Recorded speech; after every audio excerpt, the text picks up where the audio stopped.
오늘 저희들에게 주신 하나님의 말씀은 신약성경 요한계시록 18장 11절에서 17절까지 읽겠습니다. 요한계시록 18장 11절에서 17절까지 읽겠습니다. 땅의 상인들이 그를 위하여 울고 애통하는 것은 다시 그들의 상품을 사는 자가 없음이라.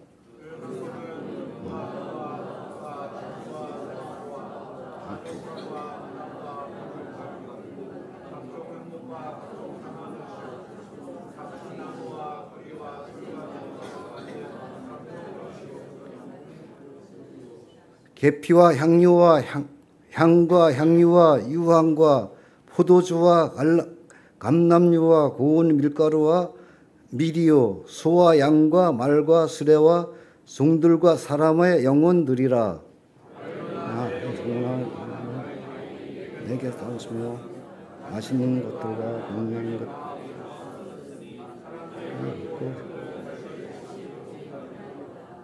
바벨론으로 말미암아 치부한 이 상품의 상인들이 그의 고통을 무서워하여 떨며 서서 울고 애통하여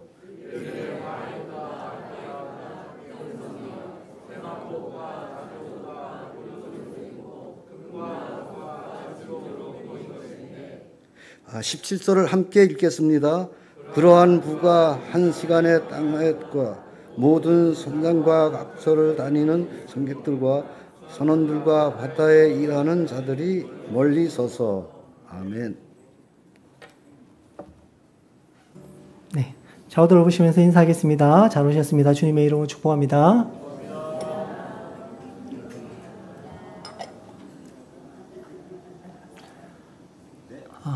여러분, 우리가 살면서 좀 약간 싫은 부류의 사람들이 있습니다.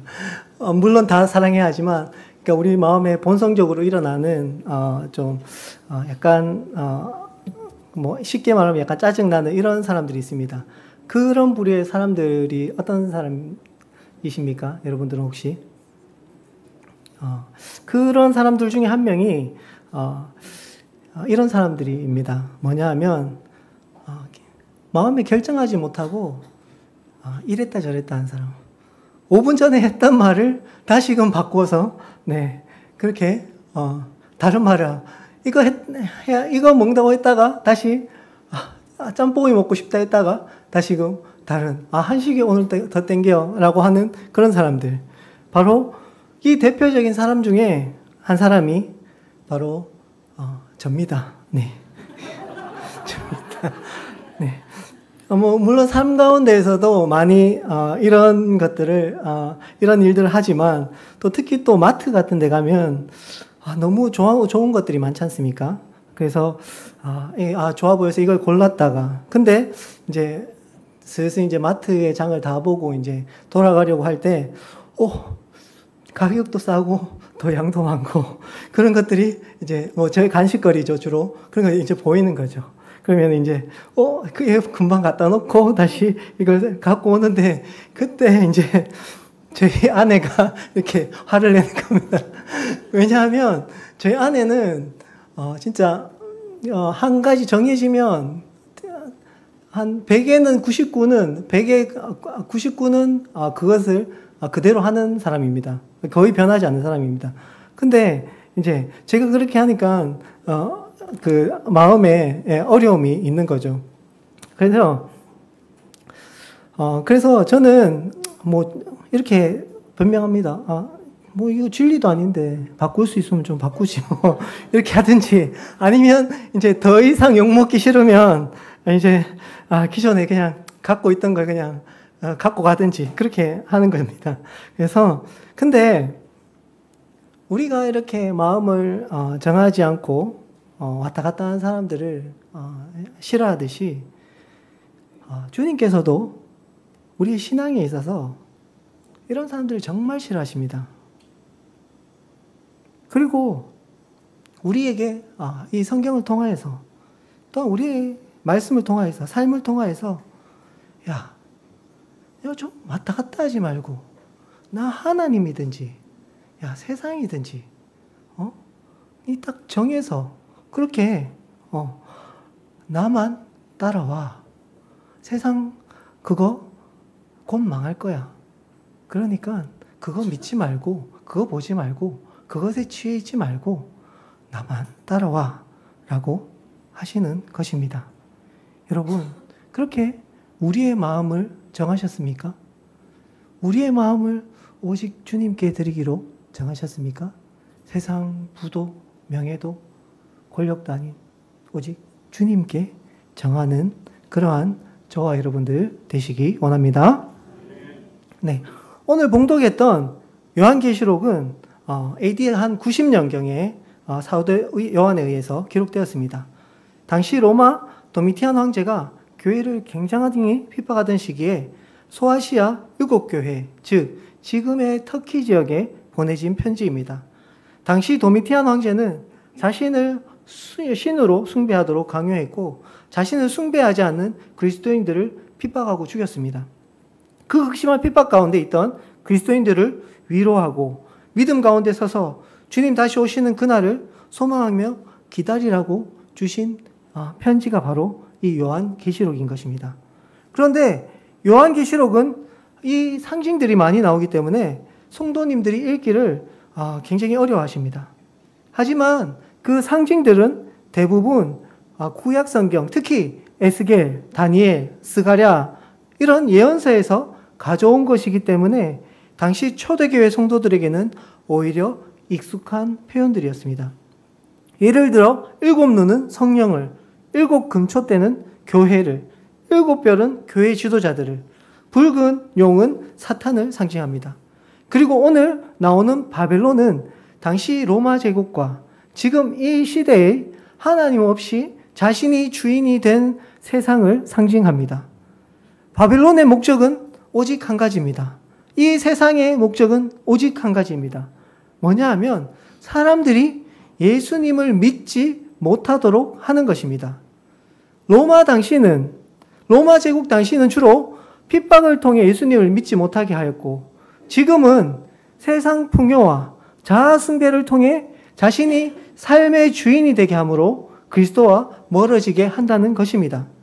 또한 두 번째 겪는 어려움은 환난과 심판에 대한 메시지입니다.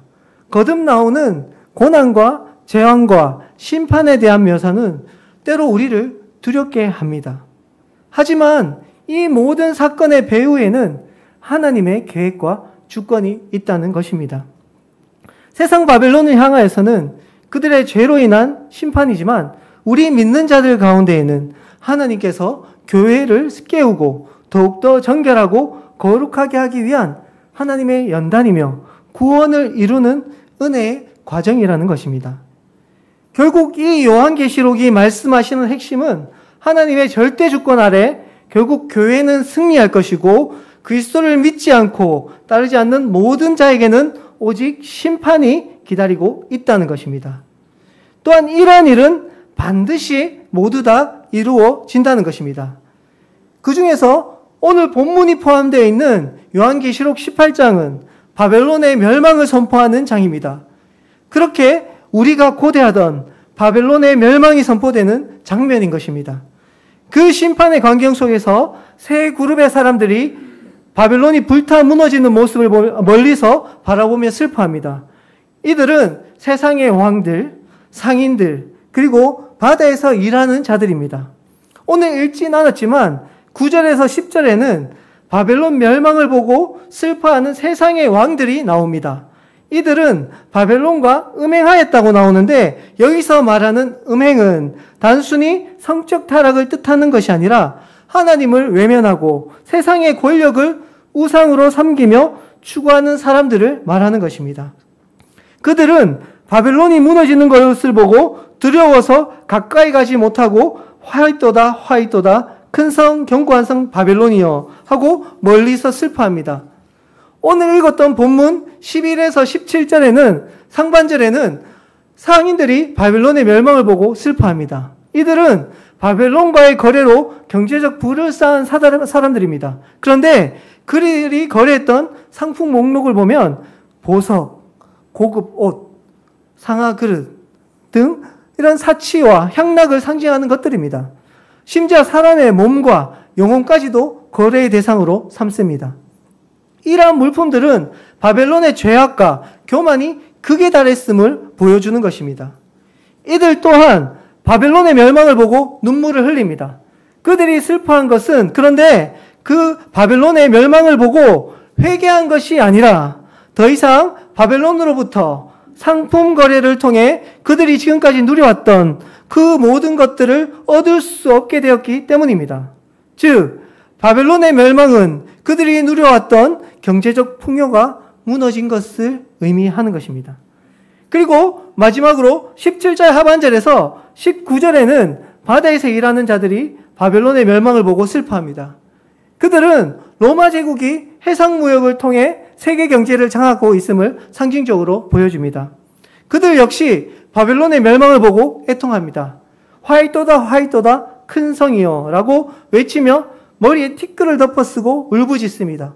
그래도 그들도 역시 상인들과 마찬가지로 회개로 인한 슬픔이 아니라 바벨론이 주던 안락함과 편안함과 경제적 이익이 사라지는 것에 대해서 슬퍼하는 것입니다. 이 세 그룹의 공통점은 바벨론과 거래하고 경제적 혜택과 권력을 누린 자들이며 바벨론 멸망을 통해 하나님께 회개하지 않고 오히려 더 이상 바벨론으로 인한 풍요를 누릴 수 없는 것에 대해서 슬퍼하는 것입니다. 이렇게 요한계시록 18장은 세상과 손잡고 살던 자들이 바벨론을 멸망을 슬퍼하는 장면을 그립니다. 그런데 성경에는 이들과 매우 닮은 인물이 한 사람 더 나옵니다. 바로 아브라함의 조카 롯입니다. 아브라함의 조카 롯은 아브라함과 함께 갈다 우르를 떠나서 가나안 땅에 가게 됩니다. 그가 왜 아브라함을 따라 가나안 땅으로 갔는지에 대해서는 성경의 구체적인 이유가 나오지 않습니다.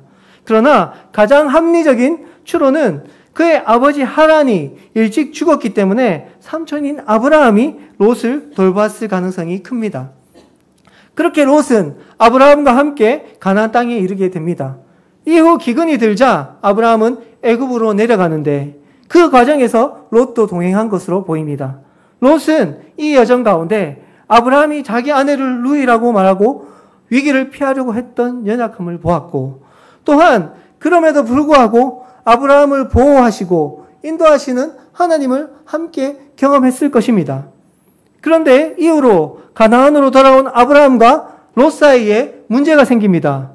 가축과 재산이 많아져서 두 사람이 함께 거하기에 그들이 거하던 땅이 좁았던 것입니다. 결국 아브라함은 롯에게 먼저 땅을 선택하게 하고 롯은 아브라함을 떠나게 됩니다. 롯은 아브라함과 함께하며 하나님을 보았고 믿음의 삶을 가까이서 경험했음에도 불구하고 땅을 선택할 때 하나님께 묻지 않고 자신의 눈에 보기에 좋은 땅, 즉 경제적 이익을 따라 요단 들판 소돔 근처까지 나아가게 됩니다. 그렇게 시간이 흐르고 소돔과 고모라 땅에는 죄악이 가득 차서 하나님께서 오늘 본 바벨론과 같이 그 땅을 심판하실 수밖에 없는 때가 이르게 됩니다.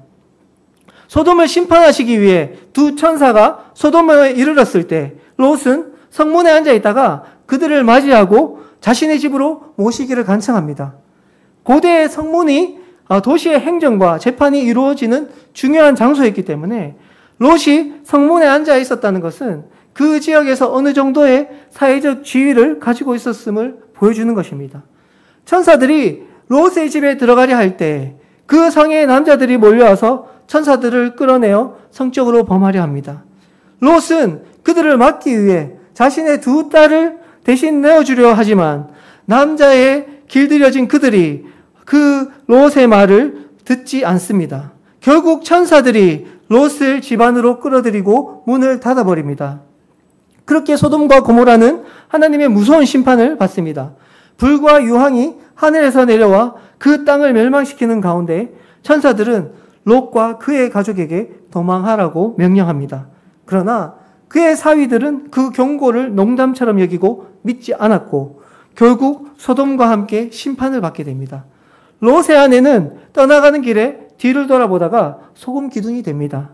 성경은 그 이유를 명확하게 설명하지 않지만 일반적으로는 그녀가 소돔에 대한 미련을 버리지 못했기 때문으로 해석합니다.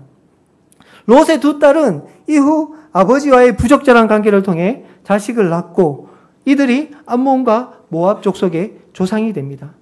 이러한 선택은 롯의 딸들 또한 믿음이 아닌 타락한 소돔의 문화에 동화된 채 살아온 것을 보여줍니다. 이것이 하나님을 경험하고도 세상에 대한 미련을 버리지 못한 롯과 그 가정의 모습인 것입니다. 오늘 본문인 요한계시록 18장을 보면 바벨론의 멸망을 보고 세상 왕들과 상인들과 선장들이 애통하는 모습이 나옵니다.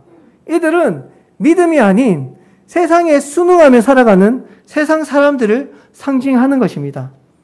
그들이 슬퍼하는 이유는 자신들의 정치적 영향력, 경제적 이익, 육체의 욕망을 만족시키던 바벨론이라는 수단이 사라졌기 때문입니다.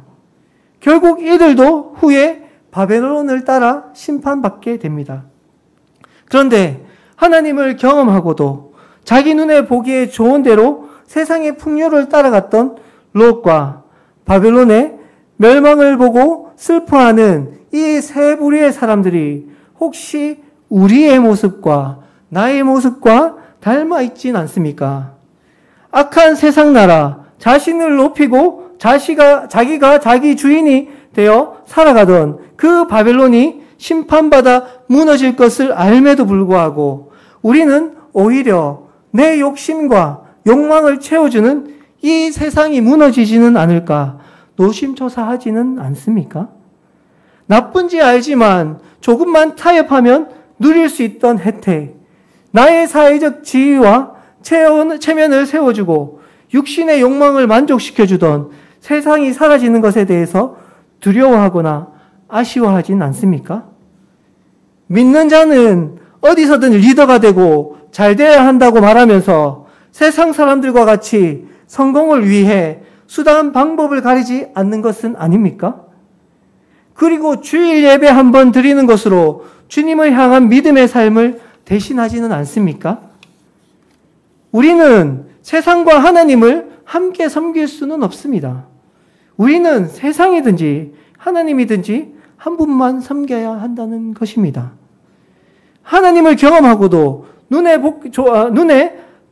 좋게 보이는 대로 자신의 길을 택한 롯이 어떻게 되었습니까?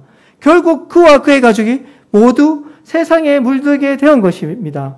그러나 롯과는 다르게 세상이 아닌 오직 하나님을 택한 사람들이 있었습니다. 그 사람들이 바로 다니엘과 세 친구들입니다.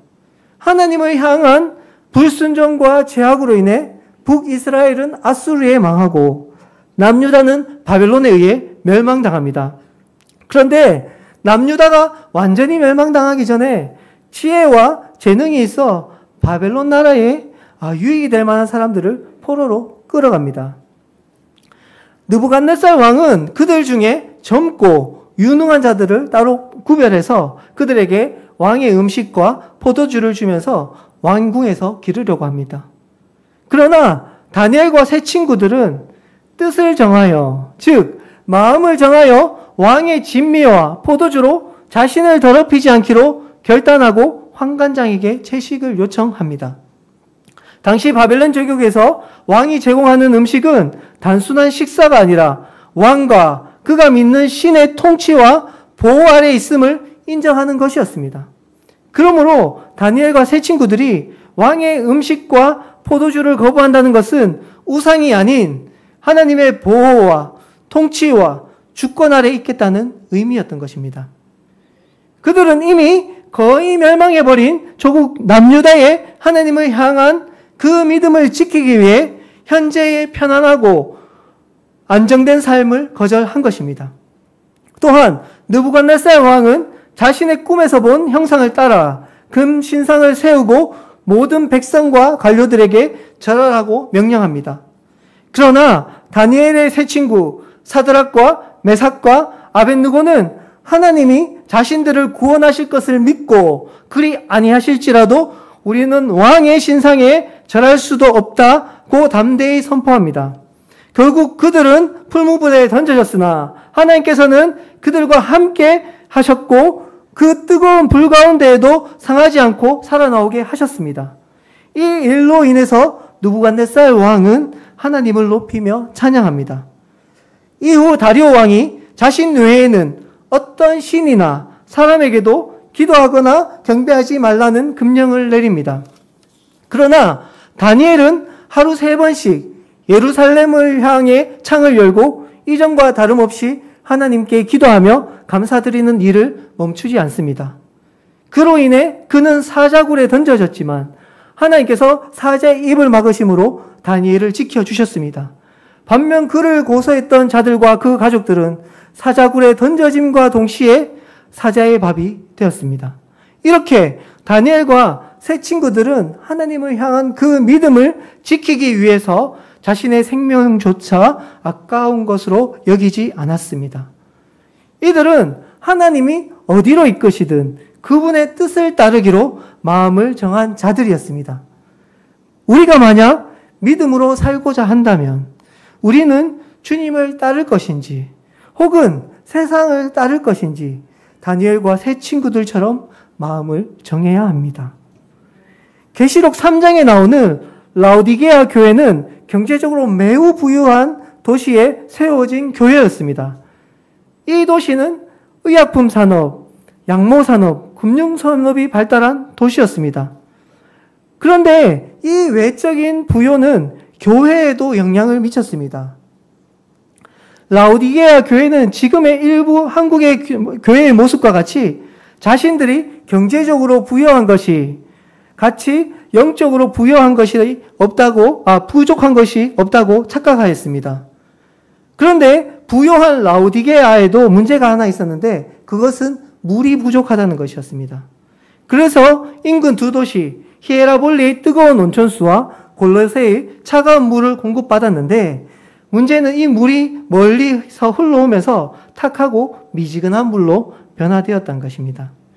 예수님은 이 지역의 미지근한 물처럼 경제적 부에 취해서 주님을 찾지도 믿음의 삶을 살지도 않는 이 라오디게아 교회를 입에서 토해버리겠다고 경고하신 것입니다.